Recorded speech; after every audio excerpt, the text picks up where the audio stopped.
यहाँ से करना था ना। CFCs are man-made. They are present in many kinds of sprays and cooling agents used in refrigerator and air conditioner. तो CFC chlorofluorocarbon जो है वो मैन मेड है। ऐसा नहीं है कि ये गैस नेचुरल है और हमें नेचर के थ्रू मिलता है। These are man-made gases. They are present in many kinds of sprays and in cooling agents used in refrigerator and air conditioner. अब ये मिलता कहाँ है CFC, कहाँ से नेचर में आया? तो ये जो हम स्प्रेज यूज करते हैं, कूलिंग एजेंट यूज कर रहे हैं रेफ्रिजरेटर में, ये जो फ्रिज हमारा कूल होता है, जो आइस फॉर्म होता है, क्यों होता है? CFC के कारण। फ्रिज में ठंडा होता है ना सब कुछ, वो CFC के कारण ही होता है। एयर कंडीशनर में भी वही होता है। एयर कंडीशंस में क्या होता है, उसमें भी रूम को अगर वो ठंडा कर रहा है, दैट मीन्स वो CFC गैसेस उसमें प्रेजेंट है। CFC is released into the troposphere, gradually move up to the stratosphere. अब जो ट्रोपोस्फेयर में CFC रिलीज हो रहा है, जो हमारे एनवायरनमेंट में जो CFC प्रेजेंट है, वो धीरे धीरे कहाँ चला जाता है? स्ट्रेटोस्फेयर में। And there they stick to ice clouds that form over Antarctica during the intensely cold and continuously dark winter. अब क्या होता है, एंटार्क्टिका ये तो बहुत ही कूल प्लेस है, बहुत ही ठंडी जगह है। और ये आई थिंक साउथ पोल में है। एंटार्क्टिका साउथ पोल में ही है ना?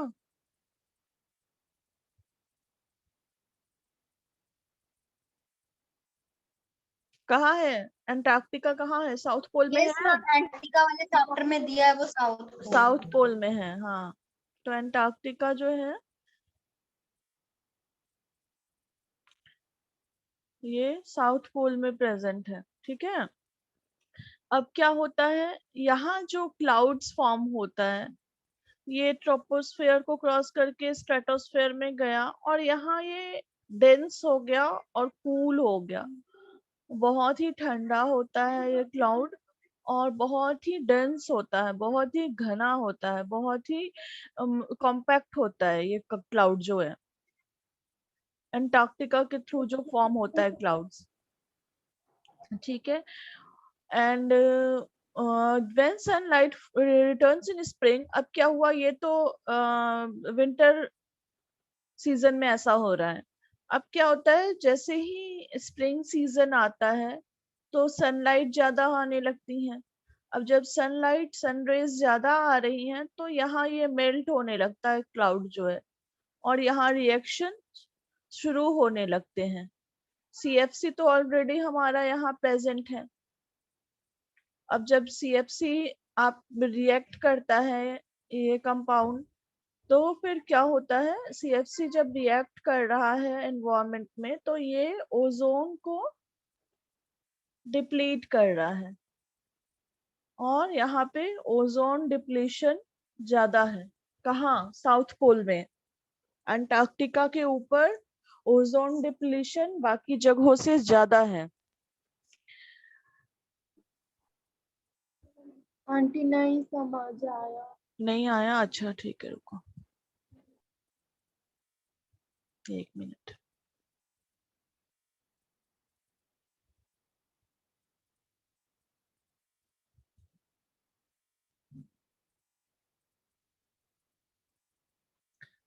ये ग्लोब हो गया, 1 मिनट।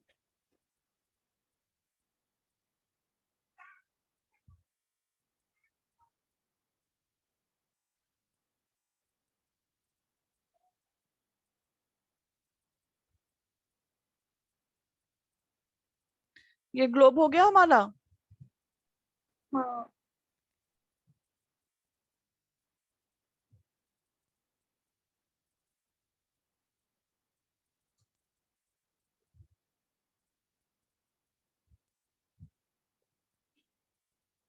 ये कौन सा पोल होगा?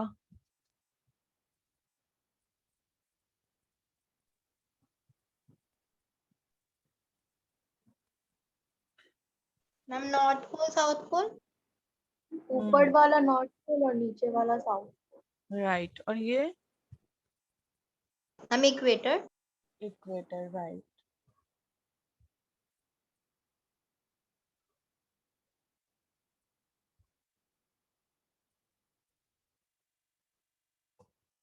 ये हो गया हमारा इक्वेटर।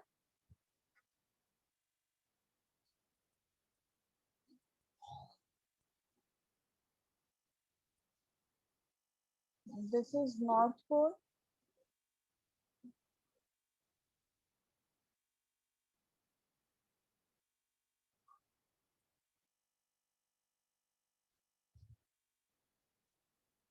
ये हो गया साउथ पोल।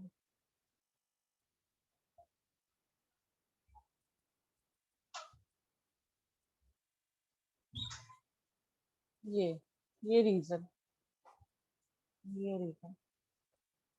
अब क्या हुआ,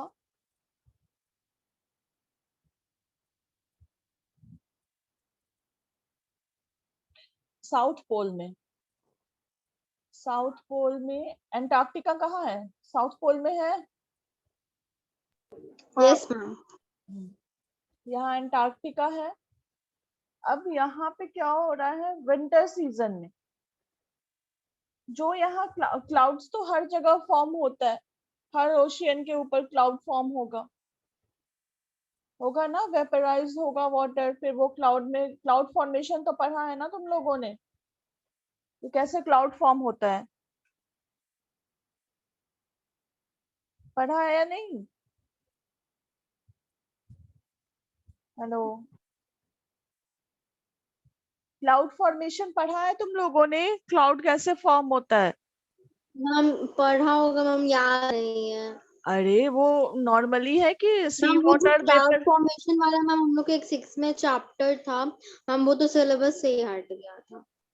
अरे देखो, नॉर्मली क्या होता है, सी वाटर जो है वो वेपराइज होता है, वेपराइज होके वो ट्रू। अबव द ग्राउंड जाता है, और फिर वो कूल होके यहाँ क्लाउड फॉर्म करता है, और उसके बाद वो जब जैसे जब वो क्लाउड फॉर्म किया और फिर वो वापस रेन के फॉर्म में आ जाता है। ये पढ़ा होगा ना, कुछ याद नहीं है बिल्कुल भी? इस प्रोसेस को क्या कहते हैं? प्रोसेस को क्या, क्लाउड फॉर्मेशन ही हुआ ये, कि क्लाउड कैसे फॉर्म हो रहा है।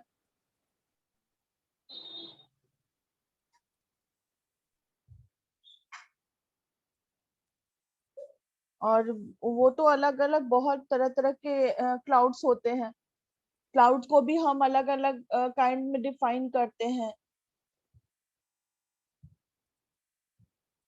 पहले क्लाउड फॉर्मेशन बता दूं क्या?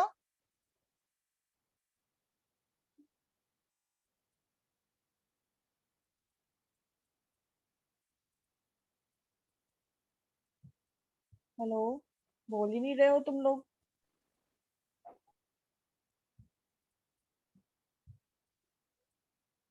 मैम शॉर्ट में हो जाएगा तो बता दीजिए।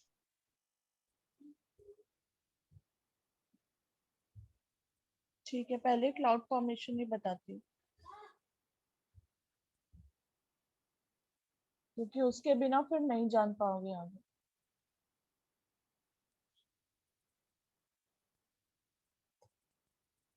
देखो,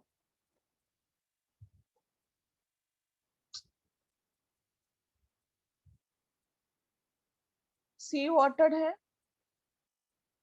अब अगर सनरेज इस पे पड़ी, ये गर्म होके ये वेपराइज होगा, सी वाटर वेपराइज होगा,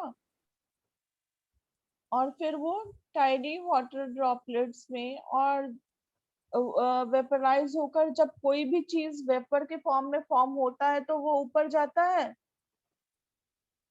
अगर कोई चीज हल्की होगी तो वो ऊपर जाएगी। बोलते रहो, मुझे लग नहीं रहा सुन रहे हो तुम लोग। Yes ma'am. फिर क्या होगा कि एक पॉइंट पे जाके ये कंडेंस होने, यहाँ कंडेंसेशन होने लगेगा, ये यहाँ आके रुक जाएगा और क्लाउड फॉर्म हो जाएगा।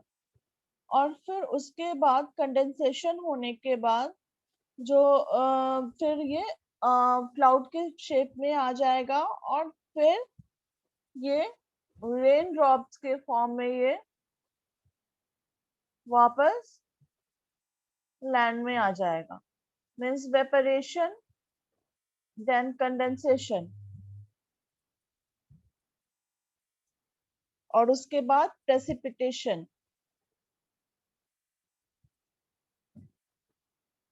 ठीक है, तो वाटर वेपर जब वाटर हीट होता है, वाटर जब गर्म होता है तो वो वाटर वेपर के फॉर्म में आया, वाटर वेपर जाके एक पर्टिकुलर हाइट पे कंडेंस हो गया और वहां वो सॉरी क्या क्लाउड फॉर्म हुआ और क्लाउड फॉर्म देन कंडेंसेशन के बाद वाटर ड्रॉपलेट के फॉर्म में वापस लैंड में आ गया। That is the cloud formation process. ठीक है, तो अब यहाँ आते हैं हम। यहाँ पे सी है, ओशियन है, अब ओशियन के थ्रू यहाँ पे भी क्लाउड फॉर्मेशन होगा। ओशियन है तो वाटर है, वाटर है तो वाटर वेपराइज करेगा, वेपराइज होगा तो क्लाउड फॉर्मेशन होगा। तो यहाँ एंटार्क्टिक रीजन में वाटर क्लाउड्स फॉर्म जो हो रहे हैं, क्लाउड जो फॉर्म हो रहे हैं, एक तो ये ठंडी जगह है, तो यहाँ ये क्या हो रहा है, जब ये क्लाउड फॉर्म कर रहा है तो ये ट्रोपोस्फेयर के बाद ये स्ट्रेटोस्फेयर तक पहुंच जा रहा है क्लाउड। और ये पता है ना कि साउथ पोल, नॉर्थ पोल और इक्वेटर, इन सब पे अलग अलग डिस्टेंस होता है सारे लेयर का, ये हाँ बताया हाँ था ना। तो यहाँ से ये पहुंच गया स्ट्रेटोस्फेयर में साउथ पोल से।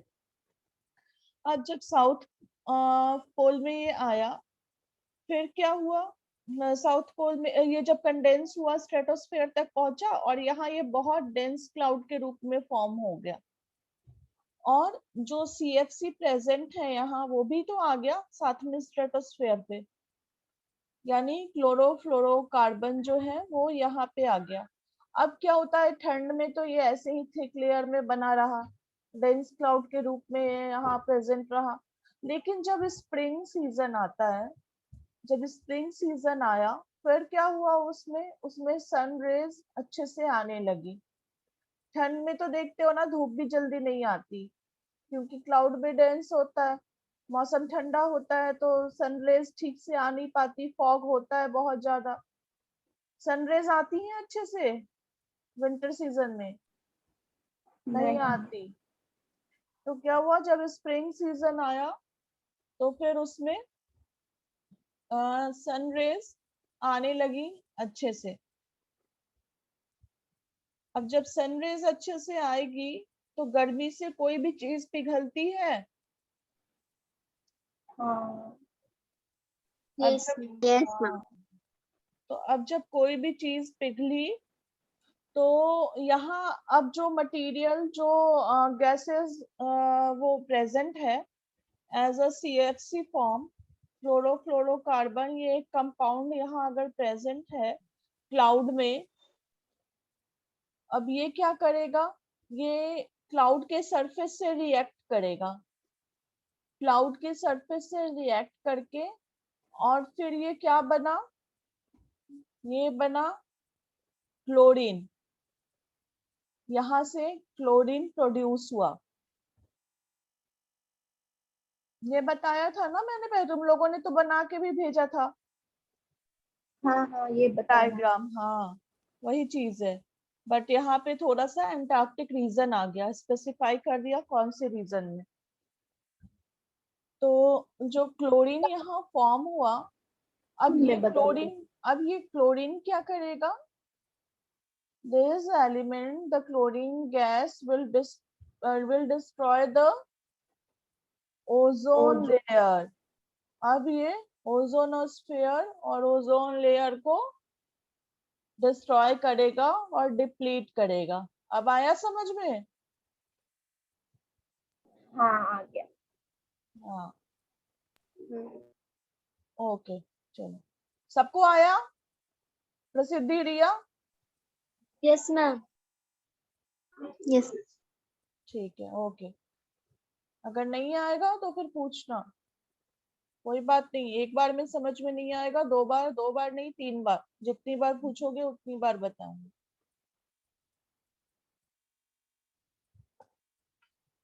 अब क्या है, seasonal ozone depletion takes place at the north pole too. अब अगर साउथ पोल में होता है ऐसा, तो नॉर्थ पोल में भी तो होता है। यस। अब लेकिन नॉर्थ पोल में इतना ज्यादा नहीं होता, इतना डेंसर नहीं होता। क्यों? क्योंकि नॉर्थ पोल में लेसर लैंड है, लैंड जो है वो कम है, और air over it does not get as cold as it gets over the south pole। और यहाँ पे जो एयर प्रेजेंट है ये इतना ठंडा नहीं है, ये इतना कोल्ड नहीं है जितना कि साउथ पोल पे था। तो यहाँ थोड़े से आइस क्लाउड फॉर्म होते हैं। चलो नोट करो question, what are ice clouds?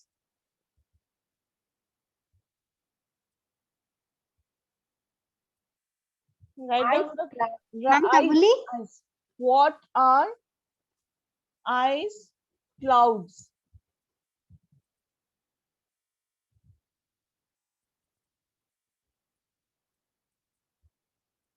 Yes ma'am बस।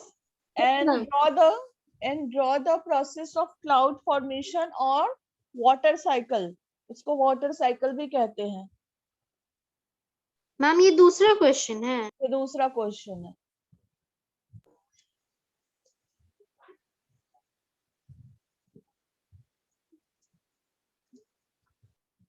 मैम ड्रॉ द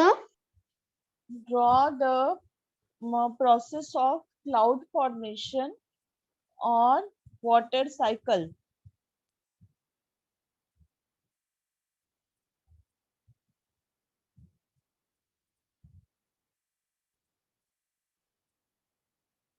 एक और क्वेश्चन लिखो, इस पे भी थोड़ा सा सर्च कर लेना। What are the kinds of clouds?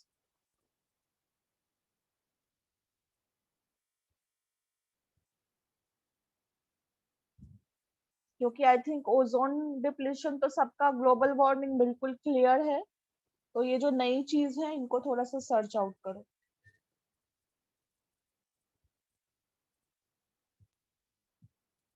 Write different kinds of clouds, or what are the different kinds of clouds? ठीक है, चलो आगे बढ़ते हैं। The greenhouse effect increases ozone depletion.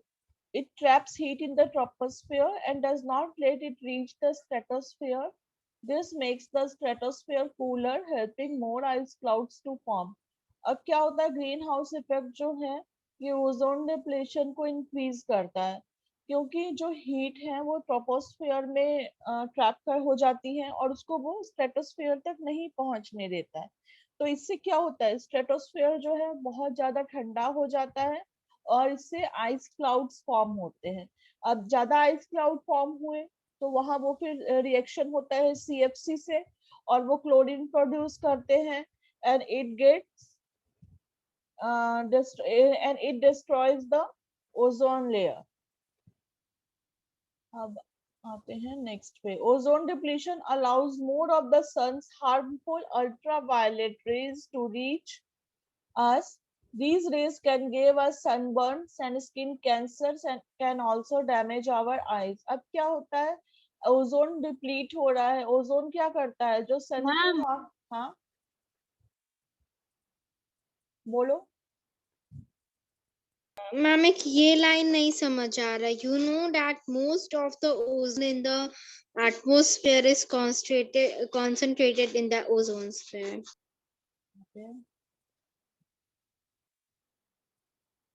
कहाँ पे? ये ओजोन डिप्लेशन का फर्स्ट ही लाइन है।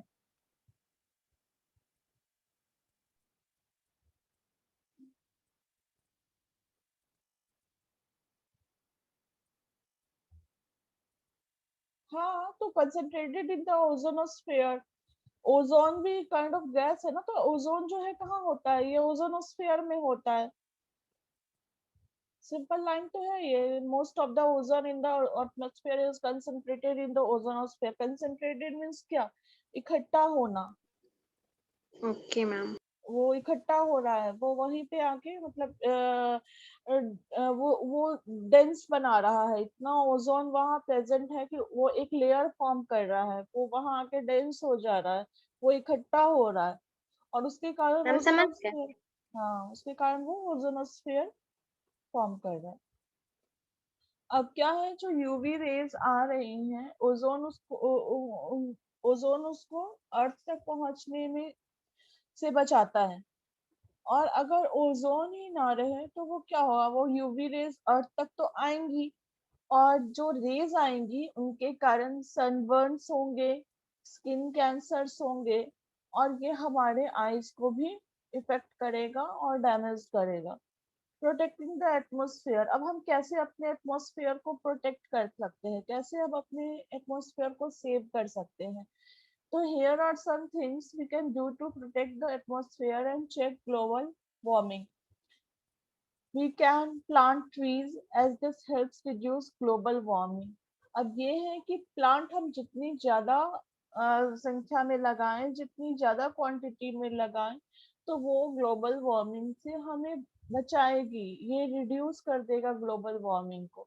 इसीलिए हमें बहुत सारे प्लांट्स लगाने चाहिए। We can try to save electricity as power generation burns fuels and increase global warming.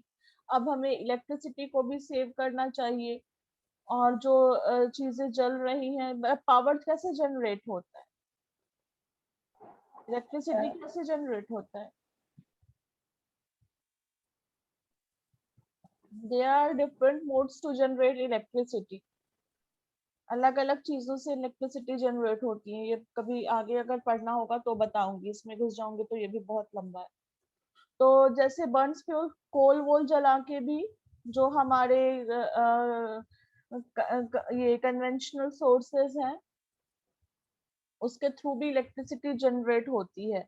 जैसे कोल बर्निंग हो गई, या फिर कुछ इलेक्ट्रिसिटी अगर हम जला रहे हैं, उसके कारण क्या होगा, ग्लोबल वार्मिंग इंक्रीज करेगा। अब जैसे कोई चीज जलती है तो उसके थ्रू बहुत सारी गैसेस, हार्मफुल गैसेस प्रोड्यूस हो रही हैं, तो ये नेचर को इफेक्ट कर रहा है। अब हम इसको कैसे कम कर सकते हैं, we can save electricity by turning off light. Lights हम जहाँ नहीं यूज करना है वहां हम लाइट्स को ऑफ रखें, फैन को ऑफ रखें, बेवजह हम लाइट ना ऑन करें, बेवजह हमारा फैन ना चलता रहे, हमारा एसी ना चलता रहे, फ्रिज की भी जितनी जरूरत हो हम उतनी ही यूज करें।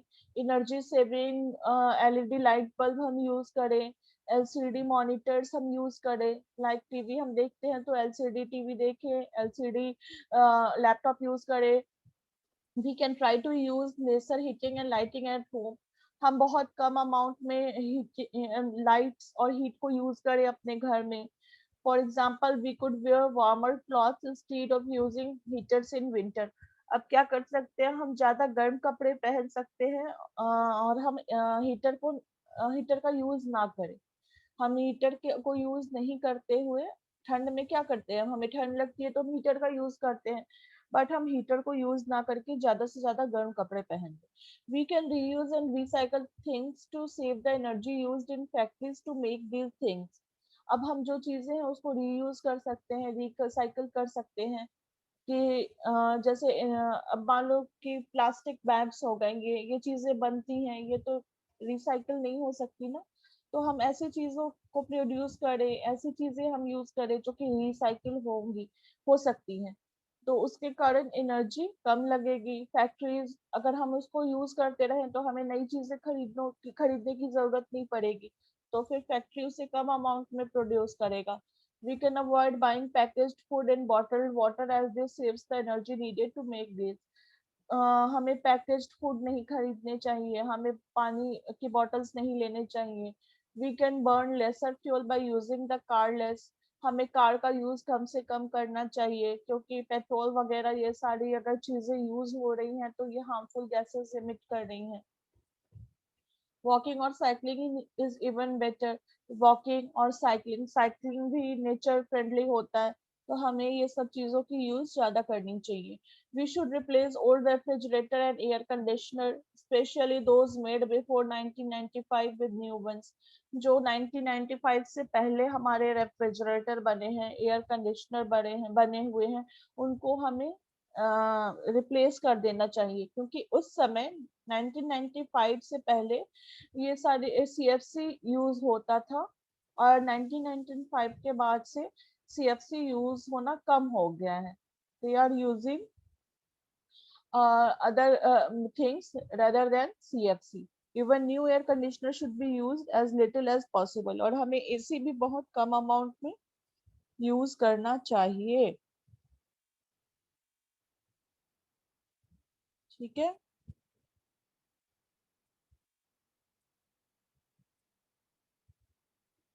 ये चैप्टर फिनिश हो गया।